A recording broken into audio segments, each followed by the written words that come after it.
observing what economic empowerment means to Maasai women. The most interesting thing I have learned so far is an empowered man is, and the opinion that they gave was that an empowered man is a leader, he's a head of all things. Well, they also say that an empowered man is a man with authority and is a decision maker. We see that they An say that empowered the woman man is a hardworking person, a woman who is hardworking to a point that even when the husband dies, she's still able to ensure that things in the household run well.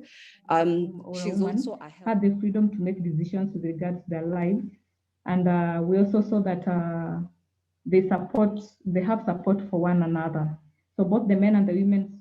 A virtuous woman, a woman who works with her own hands, came out. Clever women, because even if she is given the land, she knows what to do with it. What has struck me so far is, well, what I'm seeing is people reviewing themselves and reviewing their own perspectives. And so that you usually start at the individual level. But then the question is, does that take you into your own disciplinary framework, your own intellectual framework, but with a realization that you can maintain and utilize that or those disciplinary skills. The picking up of the Bible proverb woman. An empowered woman was a virtuous woman. There was also their definition of empowerment both had an aspect of sitting together, making decisions together, and also budgeting together, and making decisions together. And also we noticed that both men and women viewed women who dress well as one of the characteristics of an empowered woman. We noticed something that when men will define empowerment for women, it was more on a community level, but when it came to men, it was more of what does that man own, what value does that man have? So that the male's responses, the men kept beating around the bush when asked about, let's say, an empowered woman, but the women tend to get straight to the point. So a woman is empowered. And in that case, even the dog in the house and the cat, it says, even a dog and a cat in that family will be fed because of the woman. So the woman with capital money and also being visionary, even the dog realizes that, the common thread here, the next one is, he is the head of all things. You can see, even when we looked at the women, they expressed that as well. Being a leader is different in different areas. The men express themselves as that as being empowered. They also express the fact of that being sharper, being higher than the women. And you find the women did not talk about being sharper, but when they talked about higher than a woman, if you read through the definition or how women express empowerment, you could pick in terms of the man being higher. So that there's a common go to that one. The men also express the fact that that is why he is called a man. Mothuri. In Kikuyu, that means mothuri. That power element, that being sharper. That is why he's called a mothuri. The men are the ones who identified that.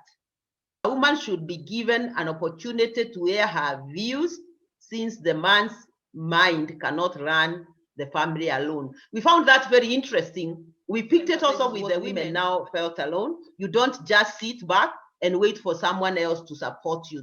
That means you don't rely on anyone to support. You can work and sustain yourself. Having wisdom to know how to use resources without antagonizing her husband, and being obedient to one's husband and not disagreeing with him. at but then in their context, because these, if you think about it, these are women who live and work in a particular context, an African traditional setting, to see that they know and understand their context, and they also know how to manage themselves. So they know what they need to do. They know what the limitations are, what their challenges are, how far they can go and how far they should not go. So they are, in that sense, empowered because they really understand. The idea of having capital and being self-sufficient were also highlighted as areas of empowerment. In addition, the women said that managing resources wisely is a form of an empowerment, and also managing the man's ego. And that, I think, is what is being described as being careful and cautious and ensuring that there's no conflict between the man and income, the wife. And then the freedom to make your own money and being a good listener. Those were cited by men as being clear indications of an empowered wife. We felt that men have exclusivity for women, while the women are more inclusive. That is, when men talk, they're talking about themselves, but women, even in their empowerment, want to ensure that they bring in their husband in the decision-making and everything. However, the question then came up, but are they really empowered? From now a psychological perspective, are they really empowered if they have to hide certain things and not to say it in public, and also not to show their husband certain things? You have made money, you have used the resources in a particular way, and you have earned money, but then you cannot just openly carry on that way. Are you really empowered? And so from this, what we are seeing is that women have multiple identities in the context of the family and the community. And depending on what context they are in, they will use those identities in different ways.